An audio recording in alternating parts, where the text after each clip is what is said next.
a educação sozinha não transforma a sociedade, sem ela, tampouco a sociedade muda. É com essa frase de Paulo Freire, pedagogo, educador, intelectual brasileiro, que mais recebeu honrarias e títulos de universidades nacionais e estrangeiras, que a gente começa mais um episódio do Cenário Entrevista. Lembrando você aí de casa que o programa é transmitido no canal 8.2 da TV Onda Digital, mas fica disponível na plataforma do YouTube da TV Cenário Amazônia. E antes de eu apresentar o nosso convidado de hoje, eu gostaria de te convidar para seguir as nossas redes sociais que estão aparecendo aqui no seu vídeo, para você ficar por dentro de toda a nossa programação. Agora sim, nós vamos receber aqui no estúdio o nosso convidado de hoje, que é o Johnny Abreu, pedagogo formado pela Universidade Estadual do Amazonas, fundador e CEO da startup amazonense EduMaker Brasil e da empresa EduSapiens, todas com foco na robótica educacional. É mestrando em tecnologias emergentes pela Must University e especialista em administração, coordenação e supervisão escolar.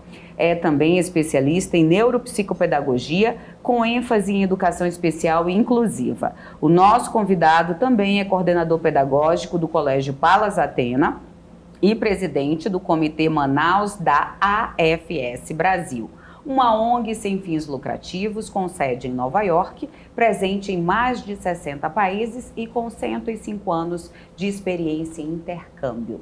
Johnny Abreu, seja muito bem-vindo aqui ao Cenário Entrevista. Muito obrigado, Liliane. É um prazer estar aqui e poder falar um pouco sobre o trabalho que nós estamos desenvolvendo na educação e como nós podemos transformar a vida de muitas pessoas através da educação. Johnny, antes da gente entrar no assunto principal do programa, que é a educação, a inclusão, o uso de novas tecnologias e intercâmbio, por que não? Eu gostaria que você comentasse um pouquinho da sua história de vida. Você é amazonense? Sim, sou amazonense. Meu pai é mineiro, minha mãe é paraense. Eu já sou da leva que nasceu aqui em Manaus e estamos aqui, né, vivendo essa cidade, enfim. Com uma infância simples no bairro Mutirão, me corrija se estiver errado, mas a gente fez toda uma pesquisa que o bairro Mutirão fica na zona norte de Manaus. Exato. Você não se intimidou, né, com as dificuldades, com os desafios, correu atrás dos sonhos e aproveitou cada oportunidade. Qual foi seu principal desafio até você chegar aqui? Então, eu costumo brincar com as pessoas que eu digo do mutirão para o mundo, né? As oportunidades, elas estão aí. Mas, obviamente, a educação, eu penso que é o grande transformador de tudo isso, né? Eu sempre estudei em escola pública e eu tive o privilégio, né, de entrar numa universidade pública. Acho que o primeiro passo é, a partir dos estudos, você ter um resultado de entrar no vestibular e, a partir daí, você poder mudar vidas. Eu sou, particularmente, o primeiro filho com um diploma universitário na minha família. E olha que a minha mãe, ela chegou a ter 9 irmãos. Então, eu não tive primos que conseguiram um diploma universitário antes de mim, né? E eu penso que as políticas públicas que nós vivemos nos últimos anos, elas mudaram muito, obviamente. Eu tive a chance de entrar na universidade pública e, a partir daí, nós estamos trilhando um caminho, um legado, né, dentro da educação. Você teve alguém que te ajudou, que te incentivou, ou até mesmo alguém que te inspirou e falou, é isso aqui que eu quero? Ah, minha mãe, sem dúvida, né? Acredito que os nossos pais, né, de modo geral, eles incentivam muito nós nos estudos, mas eu penso que outras pessoas passaram pela minha vida, tenho, claro, muitas lembranças positivas de muitas pessoas. Eu já fui radialista logo quando era adolescente, inclusive estava comentando com você mais cedo, né? Na época que era adolescente, trabalhei numa rádio comunitária e eu iniciei dentro de uma organização não governamental, então era voluntário. E eu penso que todo o meu envolvimento, engajamento com o terceiro setor, com a parte de organizações não governamentais e depois com a educação, né, com escolas, é o que eu faço hoje, trabalho com pessoas, com escolas, eu acho que isso torna, de certa forma, a minha história uma história que pode ser, não vou dizer que uma referência, mas eu penso que eu posso plantar uma inspiração nas pessoas. Eu acho que é o grande desafio hoje, como legado que eu tenho, como ser humano, né, do ponto de vista social com as pessoas, é fazer com que as pessoas se inspirem na gente, né? E, claro, eu me inspiro em muitas pessoas também. Dá um exemplo pra gente. Então, você citou o Paulo Freire, né? Obviamente que é um grande educador brasileiro. Existem diversos, aqui mesmo nós temos Milton Ratum, um grande escritor amazonense. Na própria universidade eu tive professores que me inspiraram bastante com relação a seguir a carreira acadêmica. Hoje estou fazendo um mestrado, muito porque eu acredito que eu preciso continuar estudando, nunca parei de estudar. E eu acho que esse que é o grande desafio, a gente se manter sempre atualizado, né? Por que a pedagogia? O que te levou para essa área de atuação? Então, eu sempre gostei de trabalhar com pessoas. E eu confesso a você que na época que eu estudava na escola pública, né, no ensino médio, eu tinha muitos... Eu diria que algumas situações que envolviam a escolha profissional, acredito eu que a escola pública não me deu, né, a chance de poder escolher bem. E aí, como eu sempre trabalhei com pessoas, trabalhei com ONGs, participei de uma série de eventos que envolviam conferências de direitos, tive a oportunidade de viajar para fora do Brasil, participar de conferências em Brasília, eu sempre lidei com pessoas, né? Então eu penso que a pedagogia, quando eu escolhi a pedagogia, eu pensei que a minha história estaria relacionada com a educação, com formação de pessoas, com lidar com gente, com educar as crianças, educar os jovens, enfim. Então eu penso que as pessoas geralmente têm eu diria que, um certo preconceito com a pedagogia, principalmente nós sendo os homens, né? Porque a homem na pedagogia geralmente são mulheres.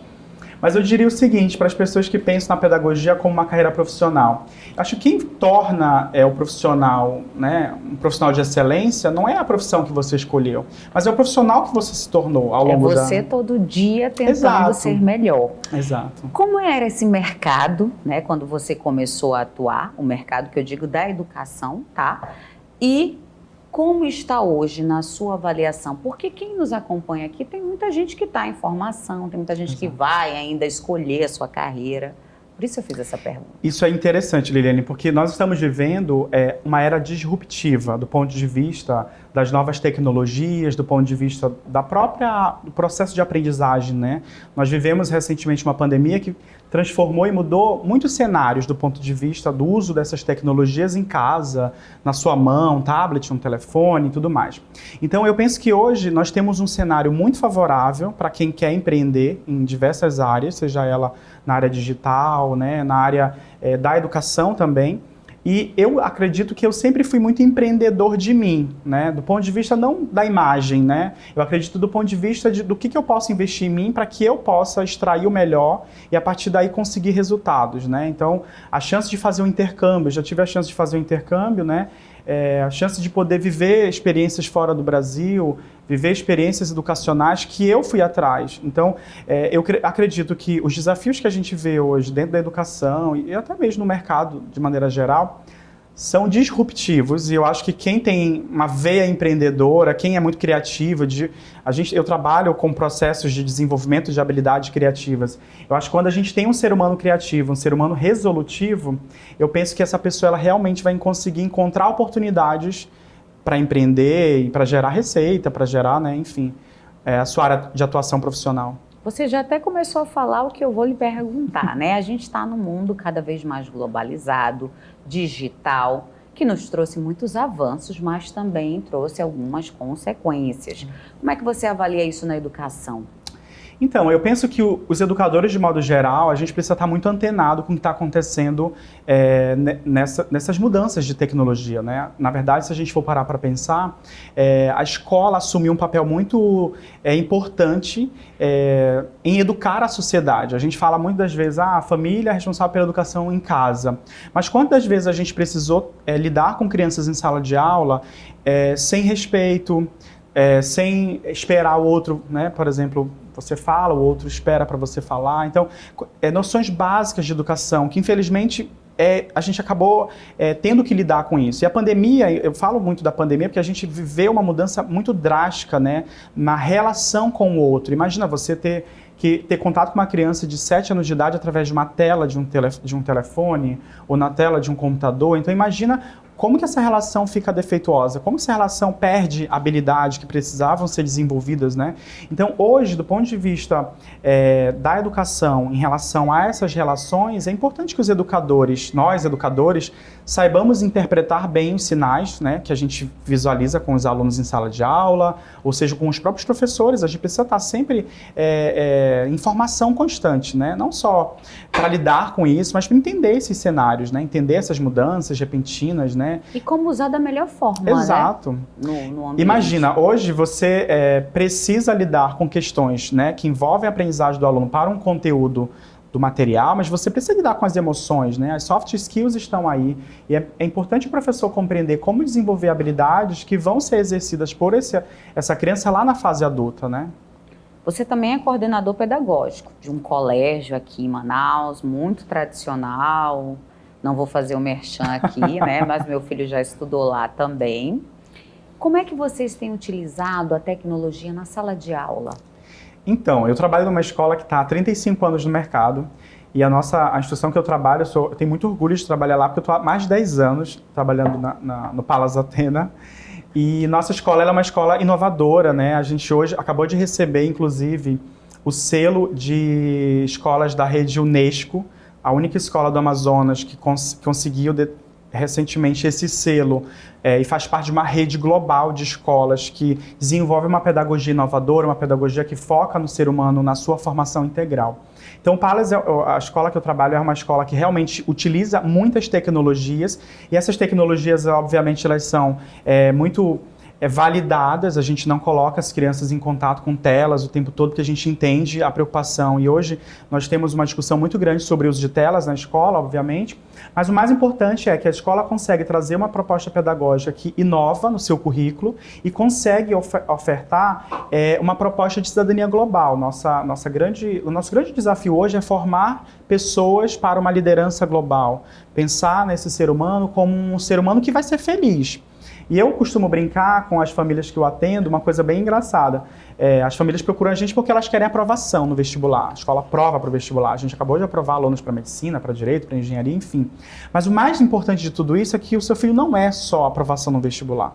Ele é um ser humano. Ele é um ser humano, né? A gente precisa pensar que a educação, você fica na escola 12, 13 anos e você não vai só escolher uma profissão lá na frente. Você precisa pensar que a formação que você vai ter dentro de uma instituição de ensino, ela é para a vida, né? E esse é o grande propósito que a gente tem hoje como instituição. E define também como vai ser esse profissional, né? Independente Exato. da área. A escola de hoje não é mais como a escola de antigamente, né? Hoje, como a gente estava comentando aqui, a gente faz uso de ferramentas e tecnologias. Hoje, eu acredito que muitas escolas, pelo menos as particulares, algumas públicas, estão se adaptando, dependendo de alguns programas, mas as aulas, elas já são um pouco assim, meio que híbridas, com uso de tecnologia. Sim, é verdade. Eu estava comentando outro dia com uma amiga do mestrado o seguinte: já imaginou que há 30 anos atrás o acesso a um livro didático era muito difícil? Se você pensar, a tecnologia, tudo aquilo que... Essa caneta que está na sua mão foi uma tecnologia muito importante em algum momento da humanidade. Imagina hoje, imagina há 30 anos atrás, a gente não ter acesso a alguns recursos básicos que hoje são fundamentais para desenvolver uma atividade pedagógica em sala de aula. O livro didático. Um livro que o aluno precisa registrar suas atividades, precisa fazer a leitura. E hoje a gente está vivendo a era, né, de diversas tecnologias emergentes que vão para a sala de aula, que de certa forma são disruptivas. Obviamente, em muitos momentos a gente vai usar ela de forma muito mais, diria que, para realmente fortalecer o processo da aprendizagem, mas em alguns momentos a gente precisa ter muito cuidado. Por exemplo, o uso de celulares em sala de aula, hoje, é um grande desafio para as escolas hoje. Inclusive, uma recomendação que nós estamos discutindo é a proibição de uso em sala de aula, que a gente entende, e existem vários especialistas que falam sobre isso, que o celular ele é um malefício para o processo de concentração de um indivíduo em formação. Imagina, você tem um telefone no bolso que a qualquer momento ele toca ou ele vibra e você perde toda a concentração. Imagina uma criança, você adulto, consegue discernir que você não vai pegar naquele telefone porque você está fazendo outra coisa. Mas você já se desconcentra. Mas imagina, e uma criança, né? Imagina, um jovem, um adolescente que está em sala de aula, aprendendo a lição, e aí o telefone toca, ou ele vibra, uma notificação. Então, existe uma recomendação hoje de vários especialistas para o não uso do telefone em sala de aula. Então, assim, essas tecnologias elas vão estar presentes no nosso dia a dia, mas a gente precisa também refletir sobre o uso delas. E as famílias são o grande parceiro desse processo, né? Antes da gente chamar o intervalo comercial, eu queria fazer mais uma pergunta para você, Johnny. Como é que você avalia a educação no país? O que ainda falta para a gente chegar a esses tão sonhados índices, né, de países desenvolvidos? Nossa, pergunta difícil, viu? Imagina, a gente acabou de receber o resultado do PISA, que é uma prova de larga escala em que o Brasil submeteu. Nós ficamos nos penúltimos lugares, né, nos resultados do PISA, que é uma prova avaliada pela OCDE. E imagina, o Brasil, o nosso país é um país que investe em educação, ainda não consegue se dar tão bem em provas de larga escala. O que isso representa? Que os nossos alunos não estão aprendendo com qualidade em leitura, em matemática, imagina. Então, eu penso que o grande desafio do brasileiro hoje, talvez, seria desenvolver uma cultura, como vários países fizeram, para o estudo. Fortalecer o trabalho da sala de aula, fortalecer o trabalho do professor como responsável por esse processo é importante. E a escola precisa ser valorizada. Eu acho que o grande papel do brasileiro hoje, né, é desenvolver uma cultura de valorização da educação, de valorizar a sala de aula, de valorizar o trabalho do professor, de valorizar o trabalho da escola. Eu acho que, infelizmente, o Brasil ainda não avançou numa cultura de modo geral, porque na verdade não basta só gastar dinheiro, só investir em dinheiro, a gente precisa valorizar o processo educativo. E a partir daí eu acredito que o Brasil vai conseguir melhorar seus resultados. Imagina a quantidade de meninas que não estão hoje estudando física, química, ciências, porque não são valorizadas. O potencial que a gente pode valorizar as meninas. Eu falo das meninas porque existem vários recortes de diversos resultados em que as mulheres não estão dentro desse mercado de trabalho, física, química, engenharia. Então a gente precisa fortalecer muitas áreas. Eu acredito que a cultura da valorização da escola é primordial. A gente viveu um período um pouco de retrocesso, né? No governo passado, com relação a investimento em educação, com relação a programas educacionais. Como é que você avalia esse momento hoje que a gente está vivendo? Porque foi uma perda. A gente viveu um apagão, para ser bem sincero. Não sei se eu posso falar isso, mas imagina. Nós vivemos um completo apagão quanto à educação. Imagina você ter um governo de 4 anos que trocou de ministro de educação 3 vezes, 4 vezes. Imagina, qual a política pública que você consegue desenvolver a longo prazo se o Estado, que deveria garantir políticas essenciais de valorização do professor, de valorização da escola, não conseguiu dar conta. E o pior de tudo, nós passamos, além de tudo isso que nós vivemos na política, nós vivemos uma pandemia. Então, se você não tem uma coordenação nacional que vai gerenciar processos de aprendizagem, de letramento, de alfabetização, de ensino de jovens e adultos, aqui na nossa região, educação para os indígenas, quilombolas, uma série de políticas públicas que a educação merece respeito, a gente viveu um apagão. Literalmente. Lamentável. E recuperar isso vai levar muito tempo, né? Todo o processo que envolve educação leva tempo, né? A gente tem aí vários cases no mundo todo. Coreia do Sul é um país que fez um investimento pesado em educação. O próprio Japão, depois da Segunda Guerra, eu acho que é o grande case de sucesso. Nós temos agora países que estão investindo pesado em educação. Singapura é um país que tem investido muito em educação. Então, eu acredito que o Brasil precisa valorizar, né, a cultura de valorizar a escola, de valorizar o trabalho educacional. E valorizar o profissional da educação. Exato. Johnny, a gente vai fazer um rápido intervalo comercial, só o tempo da gente tomar uma aguinha, um cafezinho. E para você que está aí nos acompanhando, aproveita para seguir as nossas redes sociais e ficar por dentro da programação da TV Cenário. A gente volta já.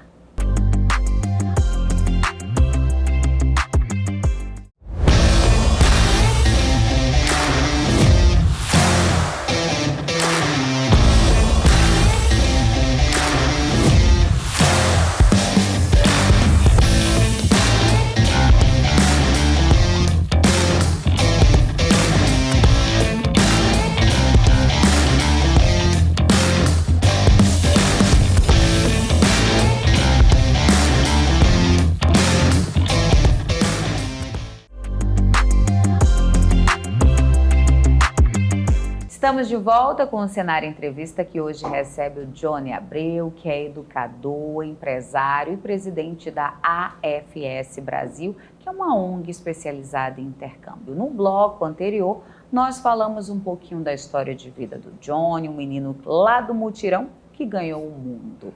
E agora a gente segue falando sobre o assunto principal do programa, que é educação. Mas especificamente a gente vai falar de educação inclusiva. Hoje a gente está vivendo uma era, né, da educação 4.0, inteligência artificial, robótica educacional, sustentabilidade, mas e a inclusão? Onde fica a inclusão?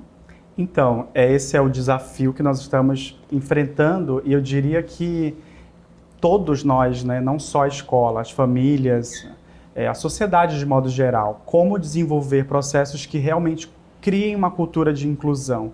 E aí nós temos hoje uma série de crianças realmente que estão indo para a sala de aula, que precisam de uma atenção maior, uma atenção qualificada, e a gente precisa formar melhor esses profissionais.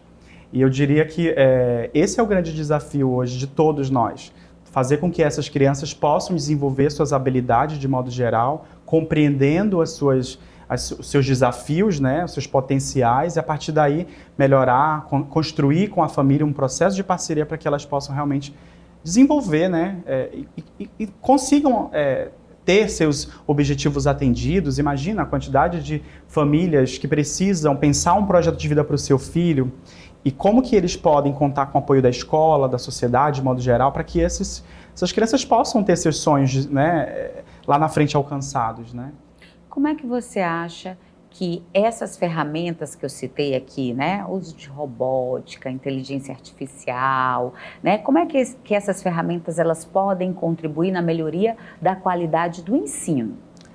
Existem diversos diferenciais, né, que hoje o processo de aprendizagem vai constituir em relação a essas ferramentas. Então, por exemplo, a robótica educacional, ela é uma ferramenta que, utilizada pela escola de modo a atender a um conteúdo, a um currículo prévio, ele consegue fazer com que a criança aprenda de forma muito mais tácita, muito mais concreta, do que simplesmente colocar o professor para escrever na lousa e pedir para a criança copiar, que era uma coisa que, acho que você vai lembrar disso, nós fizemos muito, né? Então a robótica ela vai trazer todos os conceitos das ciências, da tecnologia, da engenharia, das artes, da matemática, para o real, para o concreto. E você aprende melhor dessa forma. Imagina você conseguir aprender utilizando blocos de montagem, você aprender utilizando ferramentas em que você vai prototipar uma série de objetos, né? Imagina você aprender com engrenagens, com roldanas, com a parte elétrica, eletrônica. Então você motiva a criança a aprender de forma muito mais clara e real, né? Dinâmica e Exato. Acompanhando, né, essa nova geração. Eu sou mãe de um adolescente autista, né? Já foi criança, agora é adolescente. Eu tenho certeza que hoje o maior desafio de todos os pais que têm uma criança especial é encontrar um ambiente ideal, né? Um ambiente escolar ideal para que ele possa desenvolver suas habilidades, né? E ter autonomia, ser um adulto independente. Às vezes a gente até encontra a estrutura, né? O ambiente escolar. Mas às vezes falta o profissional e vice-versa, né? Quando eu falo profissional, é o profissional que pode e está preparado para receber esse tipo, né, de criança dentro de um ambiente escolar e incluir ele com os demais. Hoje, qual é o desafio da educação especial inclusiva? Eu penso que do ponto de vista da escola, incluir pressupõe formação.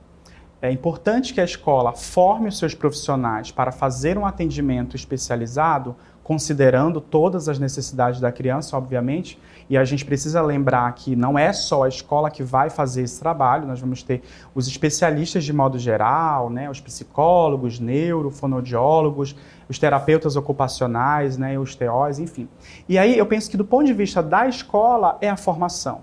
É óbvio que você pode ter uma estrutura fantástica, né? Uma estrutura física que realmente agrade os olhos. Mas se você não consegue ter uma equipe competente que consiga olhar para essa criança e a partir daí oferecer processos de aprendizagem que incluam ela dentro de todo esse arcabouço que a escola vive diariamente, não faz sentido. Você só vai ter um aluno ali vegetando, né? Frequentando a escola sem um projeto de vida definido. E eu penso que isso é a questão, a escola. Agora, a gente precisa lembrar que a família é o grande alicerce de tudo isso.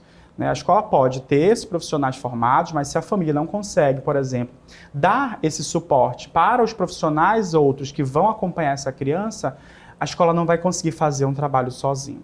E aí, o que é importante a gente entender? As crianças de inclusão hoje, que estão, né, precisam de acompanhamento, existe um custo envolvido, né? Nós sabemos que muitas famílias não conseguem dar conta, né, de desenvolver um atendimento especializado com a sua criança. Então, é muito importante que as famílias procurem escolas que realmente acolham, mas é importante você averiguar qual é a formação desses profissionais, qual é a formação dessa equipe que vai acolher teu filho e se a escola tem um plano de atendimento especializado para essas crianças, né? As escolas, de modo geral, elas precisam ter um plano de atendimento especializado que vá não só desenvolver um trabalho em sala de aula, mas que possa, a partir das necessidades desse aluno, oferecer e propor atividades de cunho mais individualizado também.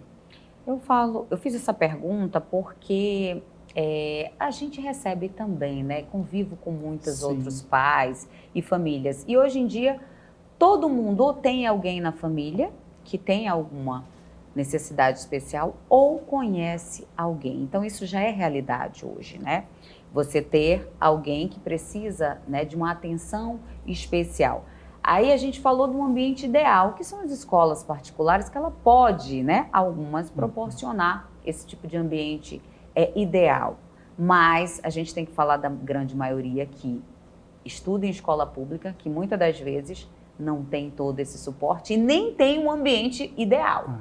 Né? Isso é muito grave e sério, porque isso compromete, né, o futuro, né, dessa criança hoje, que é especial. Qual é hoje a realidade? Fale ela, mesmo que mínima, de uma sala inclusiva. Eu trabalho na escola privada, né? Já tive a oportunidade de quase entrar na rede pública, né? Tive algumas aprovações em concursos, mas eu não me senti, né, ainda no momento de ir para a rede pública. Mas eu tenho muitos amigos e amigas que estão na rede pública e eu vou confessar a você, é lamentável, né, o que a gente vive dentro da rede pública, porque de fato, Liliane, é um total despreparo. Infelizmente, meus colegas que estão na rede pública não têm apoio. A gente sabe que o apoio, né, do governo, as políticas públicas de modo geral, né, não incentivam e não valorizam esse profissional. Muito raramente você vai ter professores com alguma especialização na área para essa realidade. E aí você vai ter escolas que vão fingir, né, que estão fazendo o seu trabalho, porque infelizmente não possuem recursos, não possuem equipe capacitada, né? não possuem nada, e a família finge que leva o filho para a escola, porque obviamente é um dever dessa criança estar na escola, né? Mas então, do ponto de vista, a minha análise que eu faço em relação à escola pública, de modo geral, é que o Brasil ainda está muito atrás do ponto de vista do investimento e da valorização desse espaço, né, que é a escola. O que você acha que falta? Políticas públicas ou a efetivação de políticas públicas que já existem? Quando eu falo sobre a valorização, a gente criar uma cultura, o brasileiro criar uma cultura de valorização da escola, eu acho que isso é muito mais do que você só injetar dinheiro. Se você fizer uma análise hoje muito simples dos dados oficiais que estão disponíveis de investimento em educação, o que se investe em educação do ponto de vista do poder público é muito superior ao gasto aluno da escola privada. Então, aonde é que está a diferença da escola pública para a escola privada? Vamos desconsiderar questões relacionadas à corrupção, uma série de outras questões que não cabe, né? Mas veja bem, valorizar a escola de modo geral é o grande cerne desse processo. Por que os alunos da escola privada conseguem ter melhores resultados? Porque muitas vezes o professor da escola privada é o mesmo que está na escola pública. Você sabe disso. Tem. Quantos professores estão na escola, professores que eu conheço, inclusive, trabalham na escola pública e na escola privada. E por que o resultado da escola privada, em muitos aspectos, pode ser um pouco melhor? Valorização da cultura. Valorização da cultura de estudo. Como é que o aluno hoje, quando vai para casa com uma tarefa de casa, é cobrado pela família, porque no outro dia ele precisa entregar essa tarefa, porque ele precisa estudar, porque ele precisa se dedicar. Então, criar a cultura do estudo na escola e valorizar essa escola, valorizar esse profissional, valorizar esse processo, faz toda a diferença. Então, eu penso que de modo geral, e aí eu estou falando isso, claro, né, de uma maneira muito pequena, relacionada a uma análise muito maior sobre o porquê que a gente não avança com a escola pública, mas eu penso que a gente precisa começar a valorizar, né, e aí criar uma cultura de valorização da escola, que perpassa por valorizar o professor, valorizar os processos pedagógicos. Imagina, criança que vai para a escola e não tem tarefa de casa. O que ela está fazendo, então? Quantas? Eu tenho uma amiga minha que ela é professora, ela disse, Johnny, nem sempre a gente precisa mandar a tarefa de casa, porque não tem livro, às vezes não tem livro, às vezes a criança não tem um caderno. Imagina, como você valoriza processos na escola se você também não tem recursos? É aquilo que eu digo, o que Entende? a criança está fazendo lá, coitada, tá? Né? Exato. Ocupando um espaço, muitas das vezes, subaproveitado. Exato. Então, a escola privada, do ponto de vista do currículo que vai oferecer, ela vai ter uma cultura de estudo maior, ela vai ter uma valorização do trabalho do professor. Imagina, o professor, né, eu trabalho na escola privada há mais de 10 anos, existe uma valorização do meu trabalho, né? Minhas amigas nas outras escolas que trabalham em escola privada, elas não sentem a mesma valorização. Muitas vezes você vê o pai gritando com a professora porque a criança não aprendeu, coisas nesse sentido. Quantos episódios a gente já presenciou no Brasil que realmente desmerecem o trabalho docente, né, do professor? Há alguns meses, eu preciso falar sobre isso e tocar nesse assunto, muitas capitais brasileiras enfrentaram casos de violência no ambiente escolar. A gente falou da pandemia, que foi uma outra forma de se trabalhar e lidar com a educação naquele momento, mas a gente falou também de usos de novas tecnologias, e aí é que entra essa pergunta, né? A gente enfrentou casos de violência até aqui em Manaus, né? Exato. A gente teve casos de violência no ambiente escolar. E você, como educador, como é que vocês enfrentaram esse momento que chegou no seu ápice? Hoje, a gente espera e torce muito para que esteja tudo sob controle, que a gente não venha ter um registro de um caso lamentável, né, de violência no ambiente escolar. E como é que vocês estão se preparando? Como vocês enfrentaram aquele momento que foi meio que atormentador para pais, né, ter que deixar o seu filho e pensar, espero que meu filho esteja em segurança, né? E como que está hoje? Então, nós seguimos recomendações dos órgãos oficiais, inclusive do Sinep, que é o Sindicato das Escolas Privadas, e também dos órgãos do governo, órgãos oficiais, considerando, obviamente, né, a preparação melhor da equipe de portaria para avaliar possíveis suspeitas de pessoas que adentravam a escola. Reduzimos a entrada de visitantes na escola, em espaços que haviam crianças. E, num primeiro momento, a gente precisou, né, algumas escolas, inclusive aqui em Manaus, fizeram isso, precisaram pedir para verificar o material da criança, ver a mochila e tudo mais. Mas eu penso que nós estamos superando isso. Eu acho que o grande desafio hoje, né, da escola, de modo geral, é a valorização da cultura de paz, né? A gente pensar como proporcionar um ambiente que realmente agregue valor à paz, né? Como que a gente pode possibilitar isso, né? Então, existem muitas formas de você criar e desenvolver habilidades de empatia, de amabilidade, de compreensão, de respeito ao outro. Então, a gente sabe que hoje, né, o cyberbullying, o bullying, ainda assim, né, ele está presente nas escolas. As escolas precisam criar os seus planos de trabalho para combater isso. Imagina, as crianças não estão prontas para frequentar a escola. As crianças precisam aprender a serem profissionais, estudantes. Eu costumo brincar com isso, que eu acho interessante assim. Muitas vezes as escolas acham que a criança já está pronta para viver aquele ambiente. Mas a escola, o nome já diz tudo, é um ambiente que ela vai aprender a conviver com o outro. Então, como que nós podemos potencializar essas experiências em sala de aula ou na escola em que essa criança aprenda essas habilidades? E aí, a gente precisa entender, aluno, né? Quem é esse ser aluno, né? Se você pegar o radical da palavra, o A, negação de luno, de luz, é um ser sem luz. Como que a gente transforma esse aluno, de fato, em um profissional? Que aí, você, quando preenche um formulário, você tem lá a opção estudante. A profissão, né? Então, como é que a gente torna esse aluno, de fato, estudante? Criando condições para que ele realmente entre na escola e desenvolva habilidades de convivência, de aprendizagem, que ele pense no seu projeto de vida de longo prazo, porque é para isso que a escola serve, né? E nós, como educadores, Liliane, precisamos estar atentos a isso, a esses sinais. Imagina, uma criança que está sofrendo problemas em casa com a família e leva isso para a sala de aula e tenta agredir um outro, leva um objeto cortante. Ou leva uma arma. Imagina, qual é o papel da família nesse processo? E a gente, dentro desse processo de validação, de avaliação, de estar atento a esses sinais, é complexo. Imagina você ter uma turma de 20, 30 alunos. São 20 mentes, né? Pensando, né? Pensando, imagina. E às vezes até individualmente, né? Não só no coletivo.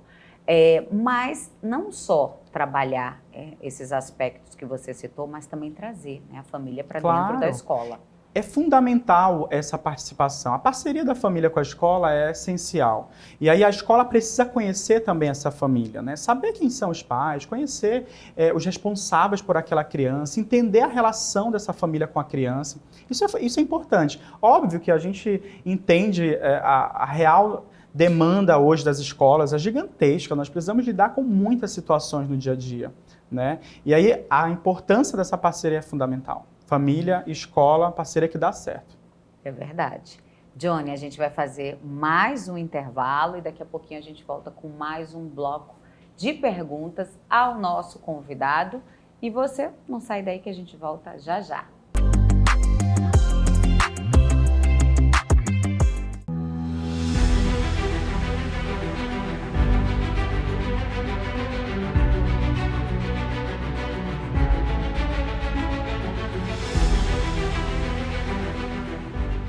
Responsabilidade, jornalismo profissional pautado na técnica, a Rede Cenarium cumpre a missão de falar da Amazônia para o mundo. Com uma equipe de profissionais capacitados e comprometidos com a qualidade da informação, a revista Cenarium conquistou a certificação da ISO 9001, se tornando a primeira revista eletrônica de notícias com selo de qualidade. A revista física também possui o selo internacional normalizado para publicações seriadas, o ISSN.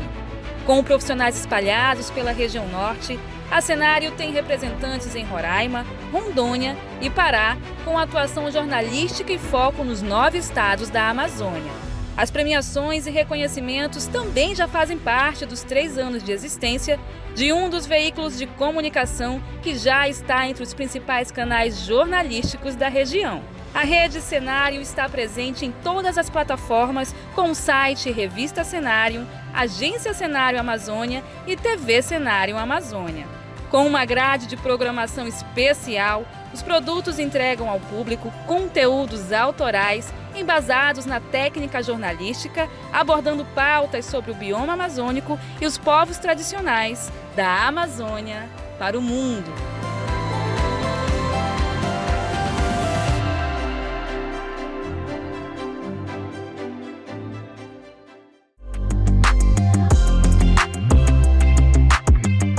Estamos de volta e, como eu falei para vocês, hoje o assunto é educação, por isso que a gente está recebendo aqui no estúdio o pedagogo, o empresário, Johnny Abreu. Johnny, de educador a empresário, como é que foi esse processo? Conta pra gente. Então, eu sempre fui muito curioso, né? E, de certa forma, a curiosidade ela leva a gente a pensar como melhorar de vida, né? Então, em 2017, eu iniciei um empreendimento na área de representação comercial. E, a partir daí, eu comecei a pensar como que eu poderia, né? Validando e avaliando as iniciativas que eu já trabalho, porque eu trabalho em escola já há bastante tempo, como que eu poderia implementar algo que pudesse fazer a diferença, né, para as escolas.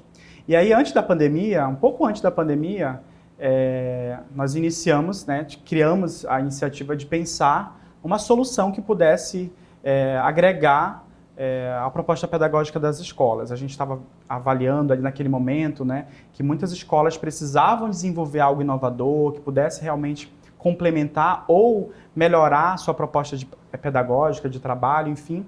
E lá nasceu, então, a EduSapiens, que é responsável pelo programa EduMaker. E o programa EduMaker hoje, né, é uma grande satisfação poder dizer que nós estamos em mais de 25 escolas na cidade. e são escolas que acreditam no trabalho que nós desenvolvemos com a robótica educacional e a cultura maker, e que faz toda a diferença no currículo das escolas, porque consegue trazer e agregar o processo de ensinar e aprender de forma lúdica, prazerosa, em que as crianças aprendem conceitos de matemática, de tecnologia, de engenharia, de forma muito lúdica. E isso faz toda a diferença. Quais os resultados que vocês podem, né, nos contar aqui a partir da utilização dessas ferramentas aí produzidas, né, criadas e elaboradas pela Edumaker Brasil? A robótica educacional, por si só, ela já chama muito a atenção das crianças. Então imagina que os resultados, e aí eu vou lembrar o que a gente estava comentando há pouco, alunos de inclusão, por exemplo, que eu acho que é fantástico falar sobre isso. Os alunos de inclusão, quando eles começam a ter contato com a nossa metodologia, com as nossas aulas, eles começam a desenvolver habilidades até antes que os professores não conseguiam pensar como ajudá-los. Por exemplo, concentração. Como desenvolver um processo de concentração em crianças que têm TDAH? Como, por exemplo, desenvolver habilidades não só de empatia, mas de liderança, ou até mesmo de trabalho em equipe com a robótica.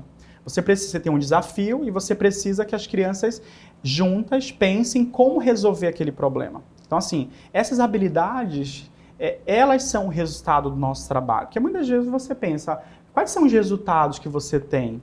São resultados só de aprovações, resultados de alunos que ganharam uma Olimpíada? Sim, esses a gente também tem. Mas os resultados mais reais e mais concretos é ver alunos desenvolvendo habilidades de concentração. Alunos que tinham muita dificuldade, por exemplo, de trabalhar a sua oralidade, começam a serem estimulados a falar, a desenvolver o seu vocabulário, começam a ter contato com isso. Então, essas habilidades é que é o grande resultado. Óbvio que nós, em 2022, nós fomos o programa mais premiado no Amazonas, na Olimpíada Brasileira de Robótica. Nós ganhamos 193 medalhas para o Amazonas. Só em medalhas de ouro foram 143. Ou seja, 143 estudantes manauaras, né, aqui de Manaus, ganharam medalha de ouro numa Olimpíada Nacional. E o resultado para 2023 já saiu, nós estamos finalizando a contagem, porque esse resultado ele é divulgado a nível nacional, né? Nós não temos gerência sobre esses dados.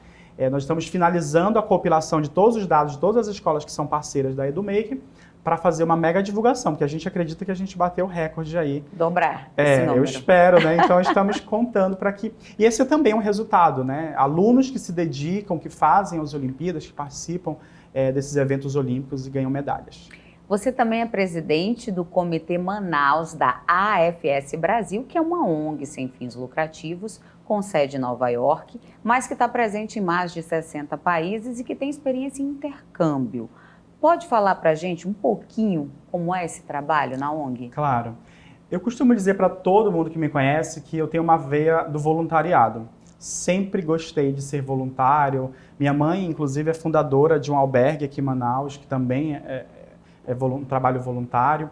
E eu sempre trabalhei como voluntário. E no AFS, trabalho como voluntário desde 2017 também.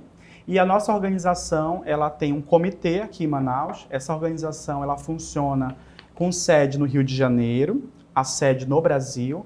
A nível mundial, a nossa sede está em Nova York. E nós fazemos parte de uma rede de organizações com sede em vários países. Nós estamos presentes em mais de 50 países.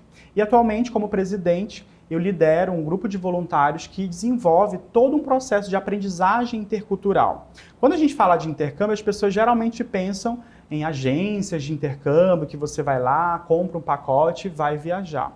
Conosco é um pouco diferente. Nós temos experiências educacionais que vão possibilitar o desenvolvimento de uma série de habilidades. Seja ela você desenvolver um segundo idioma, seja ela desenvolver um trabalho de aperfeiçoamento profissional. Então, se você deseja, por exemplo, estudar no Canadá, inglês no Canadá, com uma especialização em uma certificação em arquitetura, ou direito, ou gastronomia na parte francesa do Canadá, muitas oportunidades. Imagina que nós temos hoje oportunidade para mais de 50 países. E eu costumo brincar com as pessoas o seguinte: se você tem entre 12 anos de idade até 150 anos, nós temos uma oportunidade para você. Pode se inscrever no AFS, nós vamos ter várias oportunidades. E aí, Liliane, você me permite queria aproveitar para dizer que nós estamos, inclusive, agora com um programa de bolsas integrais. Não sei se está Tá aqui no script, sim. Como é que funciona para participar? Porque eu já fiquei até interessada. Olha aí. Eu também queria participar, mas depois, quando eu vi os critérios, tem que ter entre 15 a 17 anos e meio. Esse processo agora. Esse programa. Nós temos programas para todas as idades, mas esse é um programa que ele é financiado por uma empresa, BP, que é uma empresa de petróleo e gás do mundo todo. E esse programa, ele é muito interessante, porque ele vem para responder um grande desafio. Como que a humanidade vai lidar com as energias renováveis e a sustentabilidade? E nada melhor que convidar os adolescentes de 15 a 17 anos e meio para pensar desafios para a humanidade com foco nas energias renováveis e na sustentabilidade. Como que isso funciona?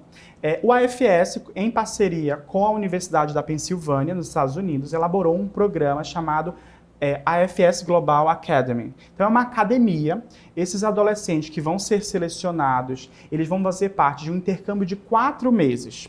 Os 3 primeiros meses serão virtuais, eles terão aulas com professores da Universidade da Pensilvânia sobre energias renováveis, sustentabilidade, sobre as ODS, que são os Objetivos do Desenvolvimento Sustentável da ONU, e uma série de temas e oficinas relacionadas às habilidades do século XXI. E esses adolescentes vão ser desafiados a pensar soluções. Depois desses 3 meses, eles vão para o presencial. E aí o Brasil está ofertando hoje 10 vagas para países como China, Egito, Índia e Estados Unidos. Então serão 4 países que os brasileiros irão viajar, vão fazer um intercâmbio presencial, e nesses locais eles vão conhecer uma série de iniciativas de empresas parceiras do AFS, com a BP, que já atuam frente às demandas do século XXI relacionadas ao clima, né? A gente está vivendo aí as mudanças climáticas, então existem muitas empresas que já estão pensando, por exemplo, em redução de carbono. Mas tem que se adequar. Exato, imagina que as empresas que mais poluem no mundo precisam, né, resolver situações que elas mesmas estão causando, enfim. Então, o programa ele é fantástico, porque ele é totalmente financiado. Então, quem for selecionado, dos 10 adolescentes, existem alguns requisitos. É muito importante que você tenha o inglês intermediário, porque o programa ele vai ser conduzido em inglês. É importante que você nunca tenha sido reprovado na escola, é um dos critérios que a gente vai selecionar e avaliar. Você pode ser aluno de escola pública ou privada, independente de qual rede você faz parte, e você precisa ter entre 15 a 17 anos e meio até a data do embarque. Então nós teremos aí, então, como eu falei, 10 vagas para jovens, né, fazerem intercâmbio tudo pago. Imagina, o UFS vai pagar, inclusive, até as taxas do visto, passaporte, alimentação, hospedagem, seguro médico, tudo pago, Liliane. Informações. Então, se você tem interesse nesse programa, você pode acessar o site do AFS, www.afs.org.br, e obter mais informações sobre esse programa de bolsas que o AFS está ofertando para 2024. A gente já está caminhando para o final, mas eu queria saber das grandes novidades que vem por aí. 2024 promete. Dá para você adiantar para a gente? Bom, vamos lançar então aqui em primeira mão, como o EduMake, né? A EduMake é um programa curricular que está presente em mais de 25 escolas. É um programa que atende a uma necessidade de currículo das escolas hoje. E nós percebemos, Liliane, nos últimos anos, um interesse muito grande dos alunos dessas escolas em fazer com que eles aperfeiçoassem o conteúdo da robótica. Então, a gente percebe muitas crianças querendo programar jogos, como utiliza uma impressora 3D, como, por exemplo, usa uma cortadora laser. Então, a gente percebeu uma demanda muito grande. E aí, por conta disso, nós estamos, então, para 2024, isso em primeira mão, a gente está anunciando agora, lançando, então, a Escola EduMaker de Robótica e Cultura Make. Então, para 2024, se seu filho tem interesse em aperfeiçoar as habilidades para o século XXI na área de programação, na área de robótica, de games, modelagem 3D, utilização de ferramentas do mercado 3D e cortadoras a laser, nós teremos oficinas e cursos para os pequenos a partir de 7 anos de idade até os 12 anos de idade. Então, se preparem, logo a gente vai estar lançando essa novidade no mercado. Que bacana. Obrigado. Antes da gente encerrar, a gente vai fazer um rápido bate-bola. Eu vou falar uma palavra e você vai me dizer o que ela representa para você, tá bom?